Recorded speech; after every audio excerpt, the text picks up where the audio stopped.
안녕하십니까. 국가정보학총론 저자 김진근 박사입니다. 오늘은 총론 제3장 국가정보활동에서 1절에서 3절까지 요약을 해드리도록 하겠습니다. 말씀드렸듯이 3장은 파트 1에 속하는 장으로서 최근 5년 동안 이 파트 1은 출제 문제 문항수가 15% 출제가 돼서 1, 2, 3장에서 7문제에서 8문제 정도 매년 출제된 것으로 분석되고 있습니다. 먼저 제1절 안보 패러다임의 변화에서 21세기 안보 환경은 교통통신 또 과학기술이 발전하면서 이 새로운 안보 위험 요인들이 이제 등장을 하게 되는데요. 그러면서 이제 국가정보기관의 어떤 성격, 임무, 유형도 많이 변화되고 있다는 것이죠. 그래서 국가정보활동이 이제 국가안보 확보가 이제 주 임무인데, 국가안보, 즉 국가안전보장이라는 것은 뭐냐면은 군사 및 비군사적인 국내적인 적대 세력의 위협으로부터 국가의 역량을 효과적으로 활용해서 어떤 위험 요인을 미연에 방지하고 또 발생된 위협에 대해서는 적절히 대처해서 국가와 국민 영토를 보장하는 상태를 의미하는 것입니다. 그래서 이 국가안보는 경제, 군사, 외교 다양한 방법으로 이제 확보가 가능한데, 특히 이 국가안보는 국가정보 활동에 의해서 직접적으로 확보되어진다는 것이죠. 그래서 이 국가정보 활동에 갖고 있는 의미는, 먼저 국가정보 활동은 정보를 수집, 분석, 판단, 생산하고 국가안보와 국익을 침해하는 위험 요소에 대처하는 모든 활동이라는 거죠. 그래서 국가의 결국은 경쟁력을 강화하고 위협에 사전에 대비하는 것이 바로 이제 국가정보 활동이다. 그래서 국가정보 활동의 최종 목표는 국가안보 역량 강화와 현재 직면한 안보 위기를 해결하는 데 있습니다. 특히 이제 국가정보 활동의 결과 국가정보는 원칙적으로 국가정책에 반영이 됨으로 해서 어떤 정보 활동의 목표가 달성된다고 볼 수가 있습니다. 또 국가정보 활동을 통해서 최고 정책 결정권자에게 적극적인 정보를 제공을 해줘야 되고, 특히 국가정보 활동에는 이 4개의 분야로 나눌 수 있는데, 정보 수집 생산 활동, 보안 및 방첩 활동, 비밀 공개 활동 4개의 분야로 나눌 수가 있겠습니다. 이 국가정보 활동이 중요성은 이제 당연히 국가정보는 이제 안보와 국가 이익을 위한 기본 자료가 되기 때문에 중요하다는 거고, 또 국가정보는 정책에 반영이 됨으로써 효력을 발휘한다는 것이죠. 또 국가정보는 이제 국가가 존립하고 발전하기 위한 필요 불가결한 유체라는 것이죠. 그래서 이 국가정보는 국가안전보장과 위기관리 차원에서 필요하고, 또 국가정책의 합리적인 수립과 결정을 지원해주기 위해서 필요한 것이고, 국가 경쟁력 강화와 확보, 외계 협상력을 증진하고 국제조약을 검증하는 데도 필요하다는 것이죠. 국가정보활동의 대상 표적은 사실 제2장에서 국가정보 수집 대상과 동일한 의미를 갖고 있는데요. 초국가적인 표적이 있고, 또 지역 표적이 있고, 국가 표적이 있습니다. 이 세 가지의 표적은 국가정보 수집 대상이든 표적이든 여러분들이 그 내용을 정확히 알고 계셔야 됩니다. 그래서 초국가적인 표적과 지역 표적, 특히 이제 국가 표적, 이런 것들이 어떻게 구분되느냐 하는 것들을 내용적인 지식을 아셔야지 나중에 이제 문제 나왔을 때 선별이 가능하겠죠. 국가정보 활동은 한 나름의 한계가 있습니다.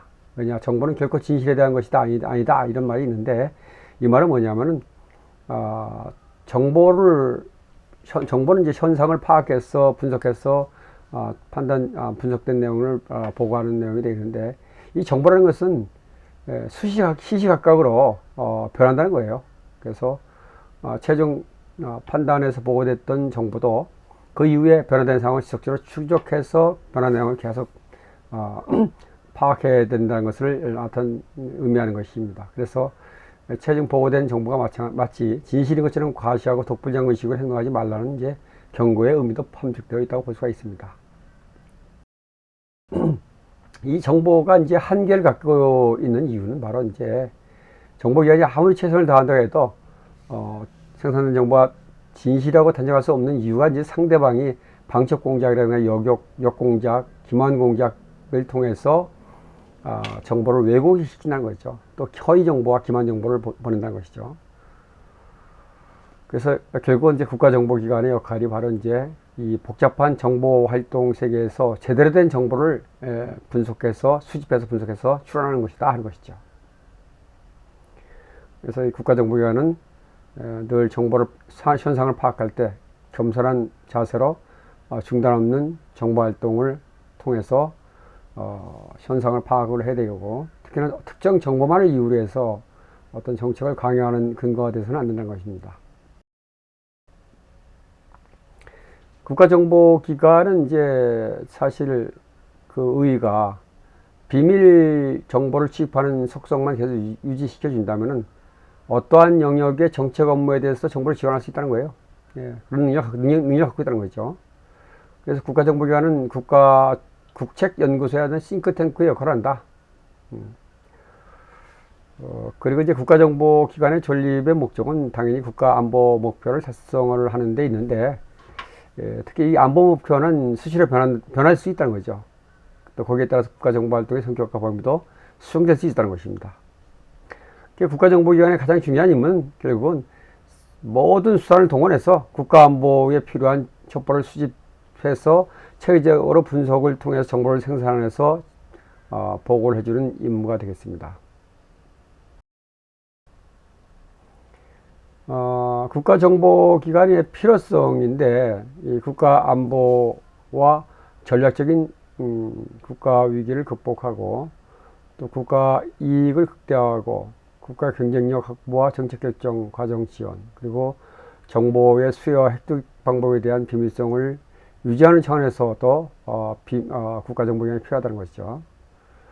그리고 국가정보기관의 전문성 차원에서도 국가정보기관이 필요하다는 겁니다. 국가정보기관의 기능입니다. 기능. 결국 국가정보기관의 중요한 임무이자 기능은 국가적인 전략적인 충격을 방지하는 것이 되겠습니다.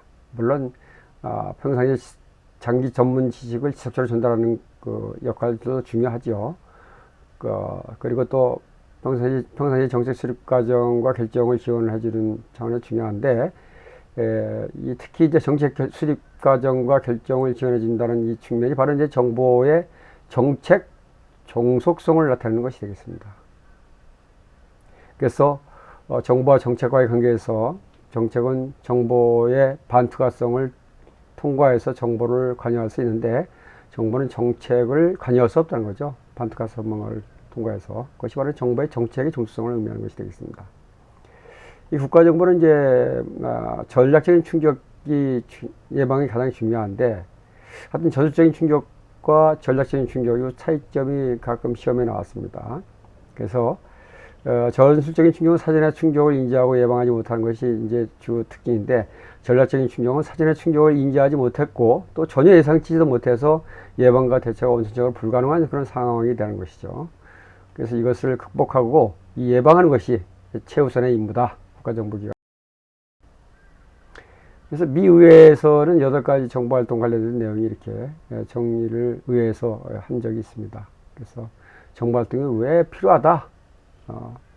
그 이유는 이제 상대 국가들은 자신들의 의도를 밝히지 않고 해서 숨기려고 하고, 어떤 군사 능력이라든가 군사 계획 규모, 구성 의도 이런 건 전부 다 숨기려고 하고, 조약 이런 것을 위반하는 것들에 대해서 숨기려고 하고, 또 우리는 또 외교 개섭할 때도 어떤 상대의 의도를 파악하기 위해서도 정보가 필요하고, 또 테러, 마약, 거래, 스파이 활동 이런 것들도 마찬가지 비공개로 진행되기 때문에 정보 활동이 필요하다는 겁니다. 정보 활동이.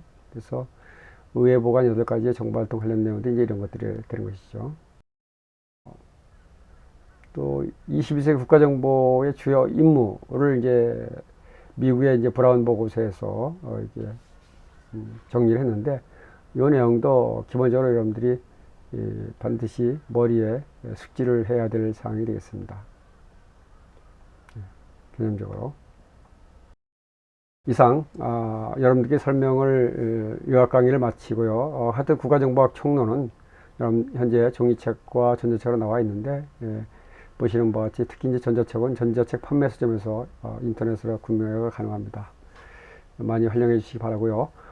현재까지 3장, 1절에서 3절까지 요약 강의를 드렸습니다. 다음에는 이제 3장 4절, 5절 요약 강의를 드리도록 하겠습니다. 끝까지 경청해 주셔서 감사합니다.